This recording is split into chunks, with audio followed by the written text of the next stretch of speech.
O livro do profeta Amós. Amós era um pastor e fazendeiro de figueiras, que vivia perto da fronteira entre Israel, norte, e Judá, sul. Agora o norte tinha se tornado independente aproximadamente 150 anos antes, lembre-se de 1 Reis 12, e estava sendo governado por Jeroboão II, um líder militar bem-sucedido. Ele venceu muitas batalhas e conquistou novos territórios para Israel. Ele gerou muitas riquezas. Porém, aos olhos dos profetas, ele era um dos piores reis. Sua riqueza levou à apatia. E ele permitiu a adoração aos ídolos e deuses de Canaã, o que levou à injustiça e negligência contra o pobre. Chegou ao ponto em que Amós não aguentou mais. Ele sentiu Deus o chamando a ir até o norte de Betel, uma cidade importante que tinha um grande templo, e começar a anunciar a palavra de Deus para o povo. E esse livro é uma coleção de seus sermões, seus poemas e suas visões proferidas ao longo dos anos.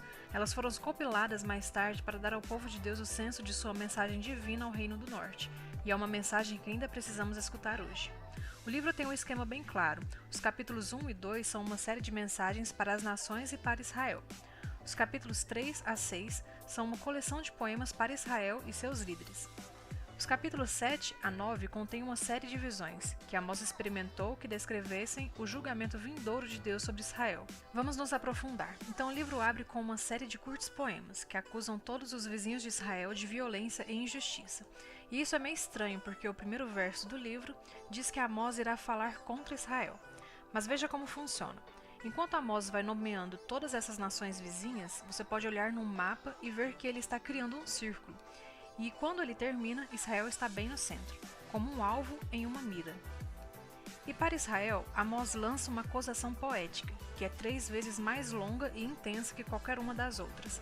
Ele acusa os ricos de Israel de ignorarem os pobres e permitirem graves injustiças em sua terra, especificadamente por permitir que os pobres sejam vendidos como escravos por suas dívidas e por negar a essas pessoas qualquer representação legal.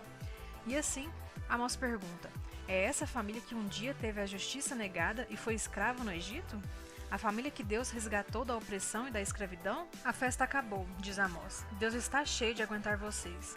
E então, a abertura da próxima sessão nos explica o porquê. Deus diz: eu te escolhi, Israel, entre todas as famílias da terra. Essa é uma alusão a Gênesis 12, como Deus havia chamado a família de Abraão para ser uma bênção para todas as nações. E então Deus diz: e é por isso que eu vou puni-los por todos os seus pecados. Israel teve um grande chamado que veio com uma grande responsabilidade, e assim, seu pecado e sua rebelião trazem grandes consequências. Agora, essa sessão une vários poemas de Amós, e você verá alguns temas-chave repetidos várias vezes. Primeiro, ele expõe constantemente a hipocrisia religiosa dos ricos de Israel e seus líderes. Ele descreve como eles fielmente comparecem nos encontros religiosos, dando ofertas e sacrifícios enquanto negligenciam os pobres e ignoram a injustiça. E Amós diz que é tudo uma fraude, e que Deus odeia esse tipo de adoração, porque é totalmente desconectado de como eles tratavam as pessoas. Deus diz que o verdadeiro relacionamento com Ele irá transformar o relacionamento com as pessoas. E então o chamado de Amós para uma adoração verdadeira é deixar a justiça fluir como um rio e a integridade como uma corrente incessante. Agora, essas duas palavras, elas são super importantes para Amós, e na verdade para todos os profetas. Integridade, ou em hebraico tzedaká, refere ao padrão de relacionamento equitativo entre o povo, não importando as diferenças sociais. E justiça, ou em hebraico mishpat, se refere à ação concreta que tomamos para corrigir a injustiça e criar integridade. Então ambas são para permear a vida do povo da aliança de Deus, como correntezas que enchem o leito de um rio seco. O próximo tema é a repetida acusação de Amós contra a idolatria de Israel. Então lembre-se, quando o reino do norte se dividiu do reino do sul, Judá, o rei deles construiu 2 novos templos para rivalizar com o de Salomão em Jerusalém, e ele colocou um bezerro de ouro em cada um. Lembre-se de 1 Reis capítulo 12. Desde então Israel havia acumulado mais ídolos, adorando aos deuses do sexo, do tempo e da guerra. E na visão do profeta, a adoração a esses deuses levava à injustiça, porque esses deuses não requerem o mesmo grau de justiça e integridade que o Deus de Israel. Sem mencionar que esses deuses também eram imorais. Não o Deus de Israel, ele é diferente. Então, ele pode dizer em um lugar: me procurem que vocês irão viver. E logo depois disso dizer para Israel: busquem o bem, não o mal, que vocês irão viver.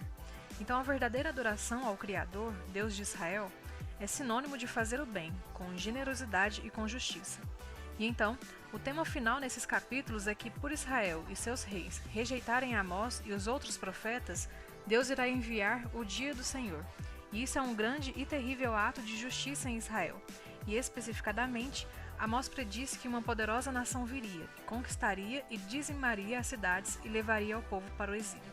E nós sabemos que essas predições se tornaram verdade. Aproximadamente 40 anos depois que o Império Assírio atacou violentamente, fez exatamente o que Amós havia dito.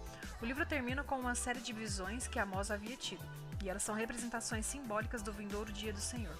Então ele vê Israel devastada por um enxame de gafanhotos, e logo depois por um fogo abrasador. E então, eles são engolidos como frutos maduros. E na visão final, Amós vê Deus acertando violentamente nos pilares do grande templo dos ídolos de Israel em Betel, e o prédio inteiro desaba. É uma imagem da justiça de Deus nos líderes e deuses de Israel. O fim deles finalmente chegou. Mas então, de repente, no parágrafo final, nós vemos um fio de esperança. Mostra essa imagem de Israel como um edifício destruído. E Deus diz que das ruínas ele irá um dia restaurar a casa de Davi. Em outras palavras, ele irá trazer o futuro rei messiânico da linhagem de Davi. E ele irá reconstruir a família do povo de Deus, que surpreendentemente nos é dito que irá incluir pessoas de todas as nações. Toda a devastação causada pelo pecado de Israel e pelo julgamento de Deus será revertido. Agora, esse parágrafo final é super importante. É o único sinal de esperança do outro lado do julgamento.